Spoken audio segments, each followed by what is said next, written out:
वृंदावन जाऊंगी। आनंद बाबा, उनका कोई बेटा है श्याम।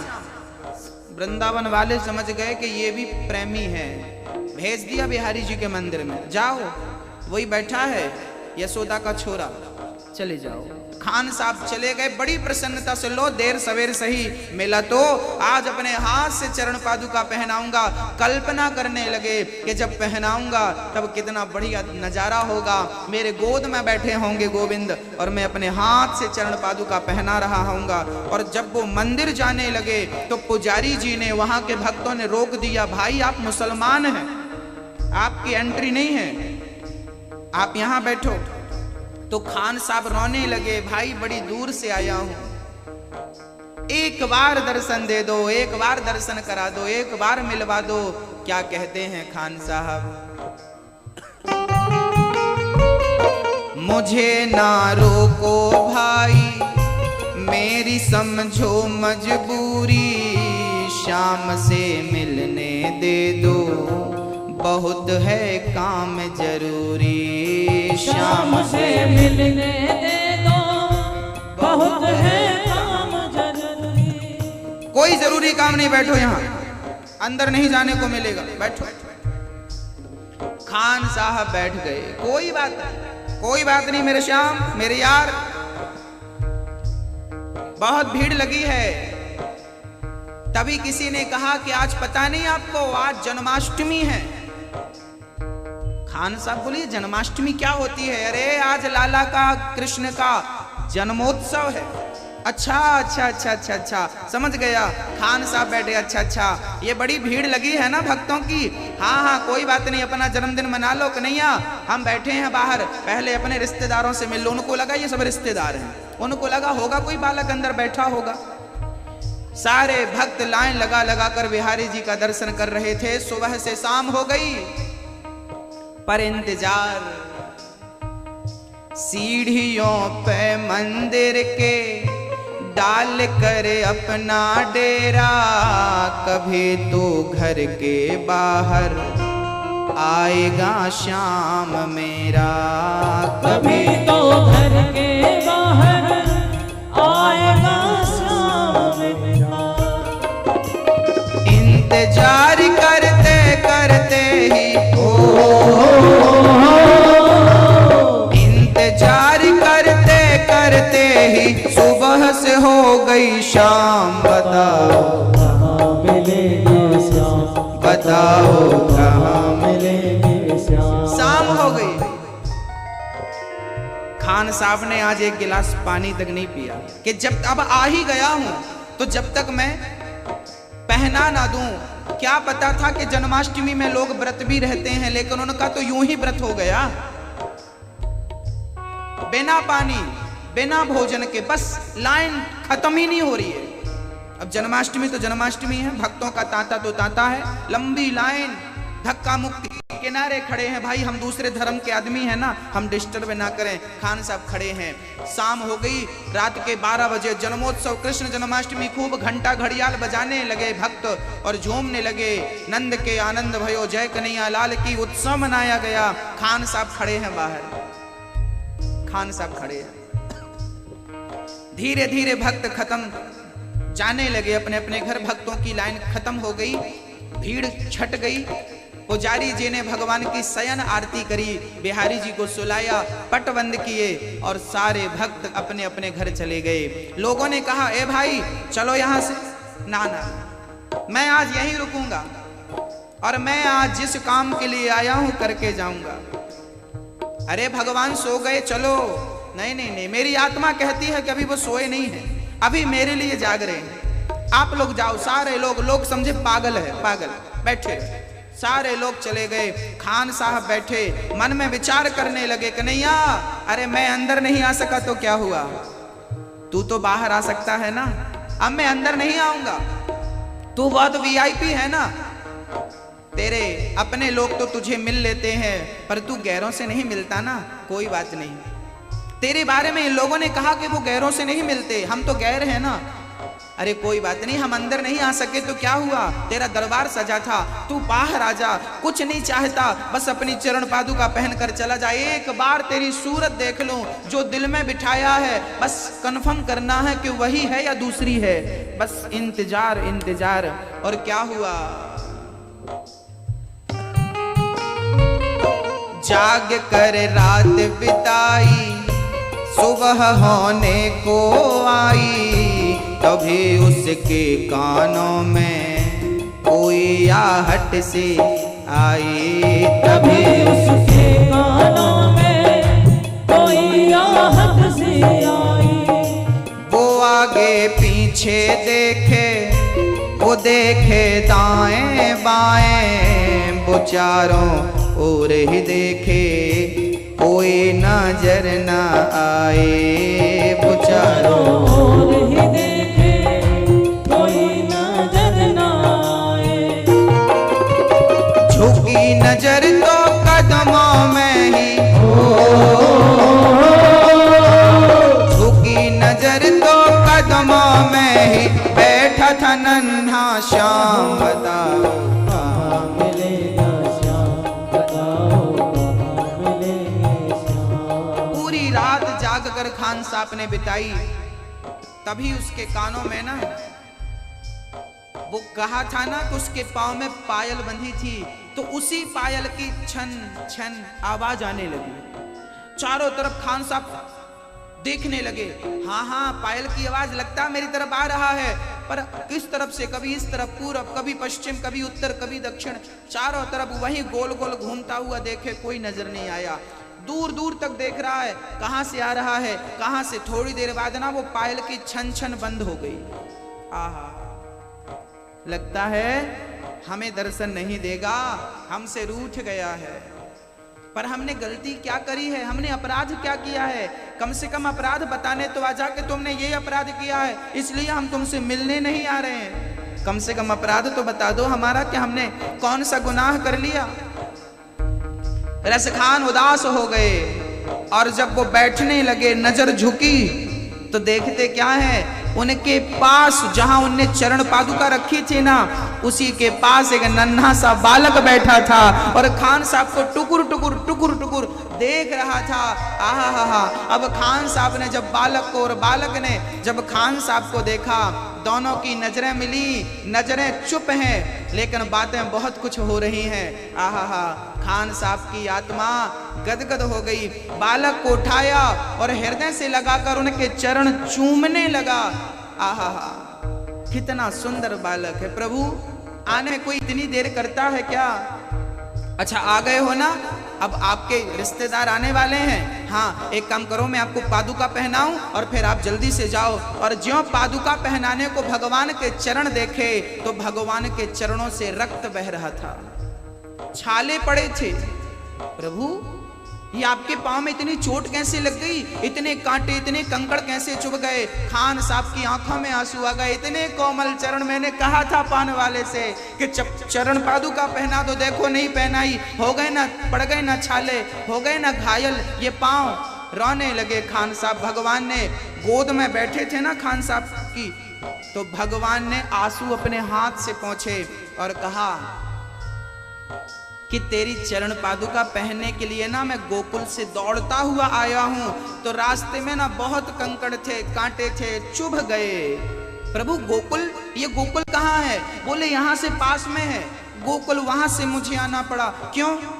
बोले तू वृंदावन आ गया था ना, तूने जिस कृष्ण की छवि बसाई थी ना दिल में, वो गोकुल वाला कृष्ण था। मैं जब गोकुल में था ना, तब मैं वैसे ही दिखता था जैसे तूने छवि बसाई थी, और तू बैठा है बिहारी जी के पास, तो तूने जो छवि मेरे लिए मन में बसाई थी, मैं उसी रूप में तो आता, तो मैं गोकुल से पैदल तेरे लिए दौड़ा, तो तेरे तक पहुंचने के लिए मेरे कांटों में इतनी, मेरे चरणों में इतनी चोट लग गई। लेकिन कोई बात नहीं, आज तुझे देखकर, तेरी चरण पादुका पहनकर आज मैं कृतार्थ हो गया, सारा दर्द गायब हो गया। खान साहब ने चरण पकड़ लिए, आंखों से श्याम सुंदर के चरणों को धुल दिया, और भगवान से खान साहब कहते हैं, श्याम की बातें सुनकर कभी वो हुआ दीवाना, कहा मुझको भी दे दो अपने चरणों में ठिकाना, कहा मुझको भी दे दो अपने चरणों में ठिकाना। तू मालिक है दुनिया का ये मैंने जान लिया है, लिखूंगा पद्य तेरे ही ये मैंने ठान लिया है, लिखूंगा पद्य तेरे ही ये मैंने ठान लिया है। श्याम प्रेम रस बरसा करके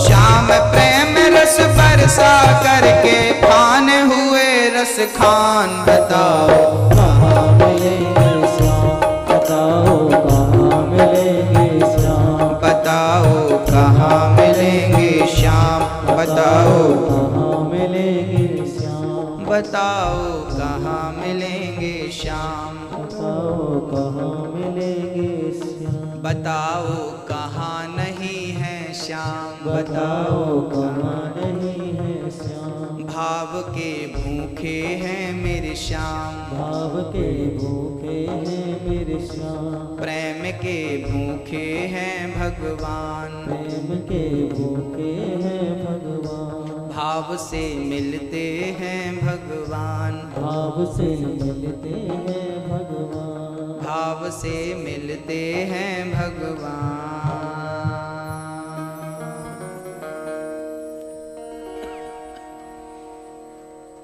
खान साहब भगवान के चरणों से लिपट गए और वही खान रस खान के रूप में बड़े भक्त कहलाए और भगवान के लिए उन्होंने बहुत पद लिखे हैं। आज भी उनके पद प्रख्यात हैं। बहुत भक्त उनके पद यूं ही गाते हैं। भक्तों, ये हमारी मातृशक्ति आज उत्तम नगर जनकपुरी से आई हैं। इन्होंने अभी दिल्ली में सितंबर के महीने में कथा का आयोजन कराया था। हमारे चोपड़ा जी भी हैं जिन्होंने बहुत प्रेम से हर वर्ष आप कथा कराते हैं दिल्ली के उत्तम नगर में और बड़े प्रेम से भक्तों को कृतार्थ करते हैं। एक बार जोरदार ताली हमारी मातृशक्ति के लिए। इनका अपार प्रेम है भागवत के चरणों में, इनका अपार स्नेह है गोविंद के चरणों में, इसलिए इतने दूर से आप कथा सुनने यहाँ भी आए। और हमारे चोपड़ा जी यहाँ हैं और बड़ी सेवाएं दे रहे हैं। भैया जी के मित्र हैं, हमारे जैन साहब के परम मित्र हैं। बड़ी सेवा है, बड़ा भाव है। उनका उद्देश्य ही केवल भगवान से जोड़ने का है। ये माताएं बहुत दूर से आई हैं, आप सभी भी दूर से आए हैं। आप सभी रोज कथा में आकर लाभ लें, पर माताएं बहुत दूर से हैं तो रोज तो नहीं आएंगी, पर आज आई हैं तो उनके लिए सुंदर तालियां, उनका साधुवाद। आपने अनमोल समय निकाला। भगवान आपकी भक्ति बढ़ाएं, आप पर कृपा बरसाएं। बोलिए भक्त वत्सल भगवान की जय जय श्री राधे। भक्तों, राम ही केवल प्रेम प्यारा। जानते हैं भगवान को क्या चाहिए? भगवान को केवल भक्त का सच्चा प्रेम। श्री कृष्णाय वयम नुमः। श्री मतलब राधा। राधा सहित भगवान को नमस्कार करते हैं। भगवान कहाँ रहते हैं? आपको कुछ पता चला कहाँ रहते हैं भगवान? कहाँ रहते हैं? मैया जी, ओ मैया, कहाँ रहते हैं भगवान? कहाँ? दिल में, यहाँ रहते हैं। सही, यहाँ रहते हैं तो फिर एक्सरा करा लेते हैं। हाँ। हम कंफ्यूज हैं। हमें क्लियर नहीं है कि ईश्वर का। आज मैं क्लियर कुछ कर दूं, शायद आप समझ जाएं। लोग कहते हैं भगवान यहां है, यहां है, तो हनुमान जी ने तो छाती फाड़ के दिखाई थी, पर मैं आपसे नहीं कहूंगा,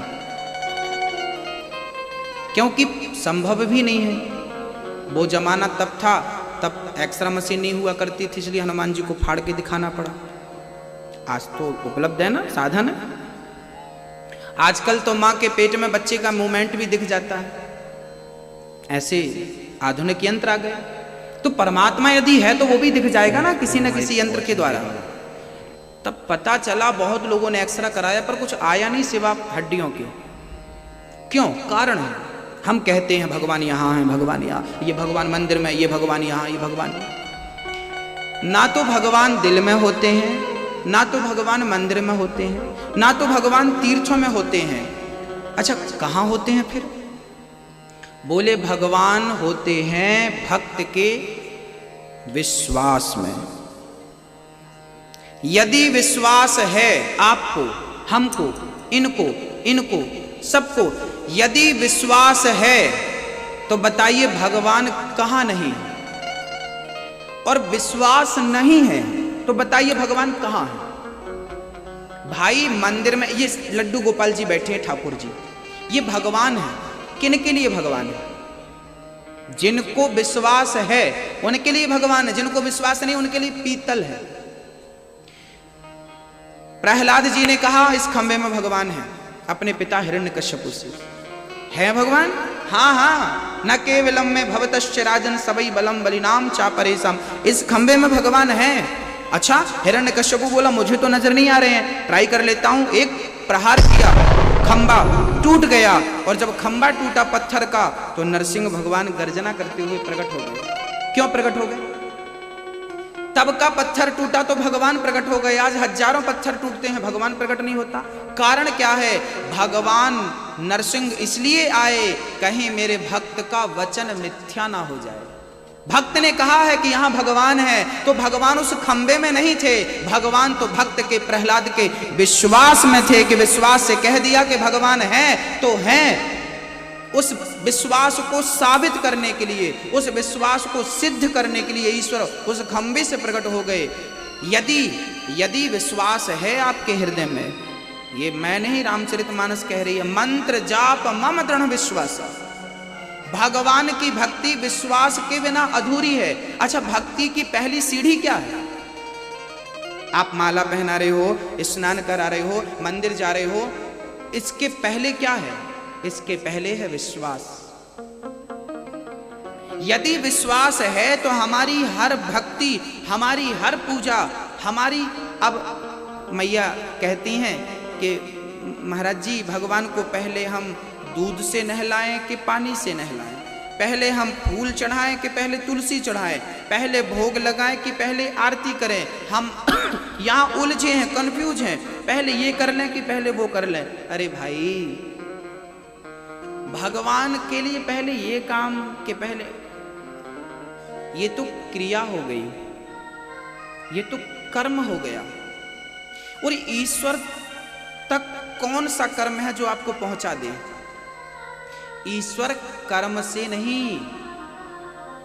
यदि कर्म करने से ईश्वर मिलता तो बड़े बड़े साधु संत ध्यान मग्न हैं, डूबे हैं। जानना होगा, शास्त्रों की गंभीरता को समझना होगा। ईश्वर केवल प्रेम का विषय है।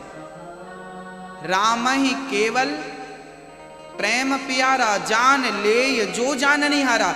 अच्छा बताइए, मीराबाई पहले जल चढ़ाती थी कि दूध चढ़ाती थी?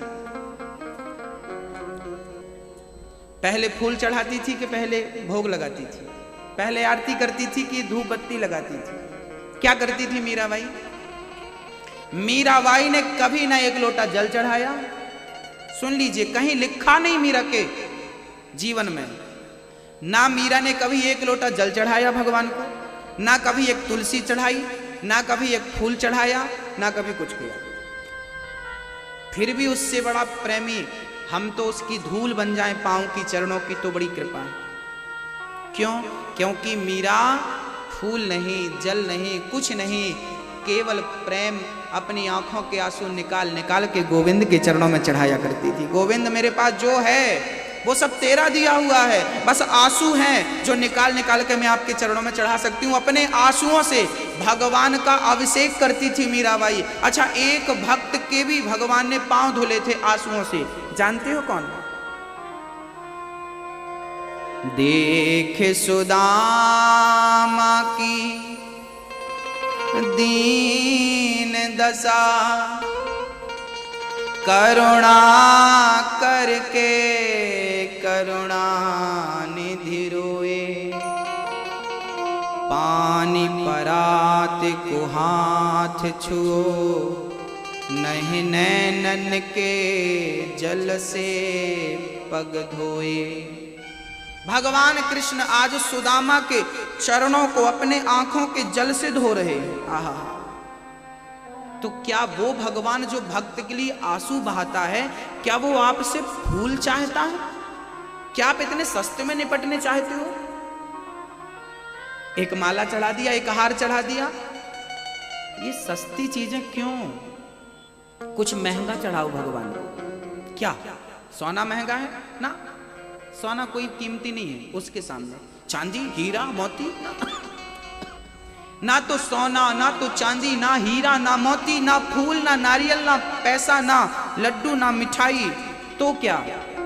बोले वो भक्त के चरणों को आंखों के जल से धुलता है, तो तुम भी आंखों का जल निकालो प्रेम का और भगवान को अभिषेक कराओ। जिस दिन आंखों के जल से भगवान को स्नान करा दोगे, मतलब प्रेम के जल से, उस दिन भगवान खड़ा हो जाएगा यूं। और यही मुश्किल है। लड्डू चढ़ाना आसान है, नारियल चढ़ाना आसान है, पर प्रेम के दो आंसू निकालकर गोविंद के चरणों में चढ़ाना बड़ा कठिन है। और जब तक ये नहीं होगा ना, तब तक मीरा की तरह कुछ नहीं हमारा नहीं हो सकता। मीरा रात रात रोती थी, पूरी रात उसका तकिया, उसका बिस्तर गीला होता था, पूरी रात रोती रहती थी। गोपियों की हालत क्या थी? गोपियों की हालत क्या थी? ऐ उद्धव हमें ज्ञान की पोथी न सुनाना, हम प्रेम दीवानी हैं, वो प्रेम दीवाना। जो मैं ऐसा जानती प्रीत करे दुख होए, नगर ढिंडोरा पीटती प्रीत न करियो कोई।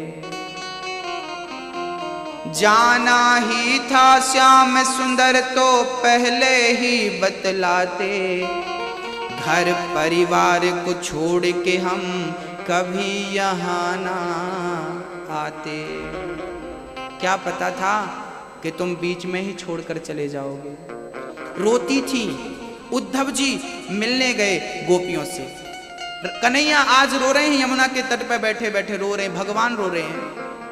उद्धव जी बोले आप रो रहे हैं प्रभु क्यों? बोले मुझे माँ यशोदा की याद आ रही है। एक बार तुम चले जाओ उद्धव और मेरी माँ को समझा दो कि माँ वो रोया ना करे। माँ तुम रोया ना करो, तुम्हारा लल्ला तुम्हारा कृष्ण ठीक है। माँ ने कहा था लाल खाने पीने में कमी मत करना, पर माँ 56 भोग तो बहुत हैं, पर तेरे हाथ का मक्खन आज भी याद आता है, तेरे हाथ का वो निवाला आज भी याद आता है। जब तू गोद में बिठाकर खिलाती थी ना, भूलता ही नहीं माँ। बहुत मैं राजा बन गया हूँ, द्वारिकाधीश बन गया हूँ, लेकिन फिर भी आज भी तेरे उस मक्खन को याद करता हूँ माँ, आज भी तू याद आती है। और जब भगवान रोते ना, उद्धव जी गए। मैं समझा के आता हूँ, आप मत रोइए, चले उद्धव जी। भैया ये यशोदा का घर कौन सा है? ब्रजवासियों से पूछ रहे हैं उद्धव जी, यशोदा कहाँ रहती है? आप नए आए हैं क्या वृंदावन में? हाँ हाँ हम पहली बार आए हैं, उद्धव है नाम हमारा। ये जल की धार आ रही है, देख रहे हैं ना, ये जल के किनारे किनारे चले जाओ, जहां से ये जल निकल रहा है बस वही घर यशोदा का है। जल घर से निकल रहा इतना सारा? हाँ जल नहीं है ये आंखों के आंसू हैं। जिस दिन से यशोदा का कृष्ण गया है उस दिन से यशोदा का चूल्हा नहीं जला, उस दिन से ब्रज में किसी के घर चूल्हा नहीं जला। साग पात खाकर जीवन जी रहे हैं, सूखा साग खाते हैं और पानी पीते हैं, किसके लिए कुछ करें। उद्धव जी गए, माँ यशोदा पागलों की तरह एक कन्हैया जो कपड़ा पहनते थे ना उसको ऐसे गोद में हाथ में लिए हैं यशोदा और कह रही हैं लल्ला सो जा, कब से जाग रहा है, तबीयत खराब हो जाएगी, सो जा। फिर सुलाती फिर उठाती, अरे कितना सोएगा, उठ, मक्खन नहीं खाना, तेरी माँ ने देखो दही मंथन करके रखा, खा।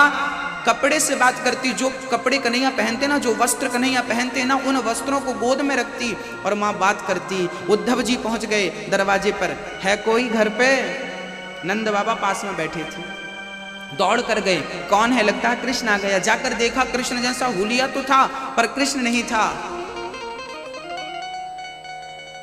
उद्धव जी बोले भैया यशोदा कहाँ मिलेगी, ये यशोदा का घर है क्या? उद्धव जी को देखकर नंद बाबा रोने लगे, यशोदा ये खड़ी है, ये यशोदा, ये पागल औरत यशोदा है, कब से मैं इसका पागलपन देख रहा हूं। कभी ये वस्त्र को उठाती और कृष्ण कहती है, कभी ये रस्सी को उठाकर कहती है कि कन्हैया शैतानी मत करना, मैं उखल से बांध दूंगी। नंद बाबा रोने लगे, बोले जिस दिन से कृष्ण गया है ना इसकी हालत ऐसी हो गई, पागल हो गई है। उद्धव जी ज्ञानी थे पर प्रेमी नहीं थे ना। यशोदा ने ज्ञान दिया, गोपियों ने ज्ञान दिया तो प्रेम का रंग चढ़ा। इसका अर्थ क्या है, ये कथाएं भागवत में क्यों है, ये कथाएं क्यों कही जाती हैं? क्योंकि आपको पता चले कि परमात्मा फूल जल दूध दही का विषय नहीं है, परमात्मा इस कोटि के प्रेम का विषय है। इस प्रकार का भाव जब तक प्रकट ना हो, नहीं होगा, तब तक ये मानव तन जिस उद्देश्य के लिए पाया है वो अधूरा रह जाएगा। भगवान ने सीधा कहा है, घुमा फिरा कर नहीं, सीधा कहा है राम जी ने, राम ही केवल प्रेम प्यारा, मुझे कुछ नहीं चाहिए आपका, केवल प्रेम चाहिए, केवल प्रेम। कितना प्रेम, कितना प्रेम, जितना प्रेम एक मां अपने बेटे से करती है, जितना प्रेम एक पत्नी अपने पति से करती है, जितना प्रेम एक पुत्र अपनी माँ से करता है, जितना प्रेम एक बछड़ा अपनी गाय से और एक गाय और अपने बछड़े से प्रेम करती है, बस इतना प्रेम भगवान से हो जाए तो बेड़ा पार हो जाएगा भक्तों। केवल प्रेम, राम ही केवल, केवल शब्द लगा दिया, केवल। तो परमात्मा कहाँ मिलते हैं? विश्वास में मिलते हैं। क्या होना चाहिए? द्रौपदी की साड़ी खिंच रही थी, दुशासन निर्वस्त्र कर रहा था। द्रौपदी ने बुलाया, किसे बुलाया? द्रौपदी ने कहा गुरु द्रोण बोलो, पितामह बोलो, तुमसे तुम्हारी बहू पूछती है, पांचों पति आज बैठे सभा में, महलों की रानी लुटी जा रही है। गुरुजी बचाओ। पितामह भीष्म, पितामह ने सिर नीचा, गुरु द्रोणाचार्य ने सिर नीचा, पांचों पति युधिष्ठिर, भीम, अर्जुन, नकुल से बचाओ, सब ने सिर नीचा कर लिया। जब कोई नहीं तब कहा द्रौपदी ने, कहाँ जा छिपे हो प्यारे कन्हैया, यहाँ लाज मेरी लुटी जा रही है, दुशासन के हाथों तेरी द्रौपदी की सभा बीच साड़ी खींची जा रही है। आओ कन्हैया आओ मुरारी, तुमको पुकारे ये बहन देखो जरा ये हालत हमारी, बहना तुम्हारी लुटी जा रही है। कहाँ हो गोविंद? जब तक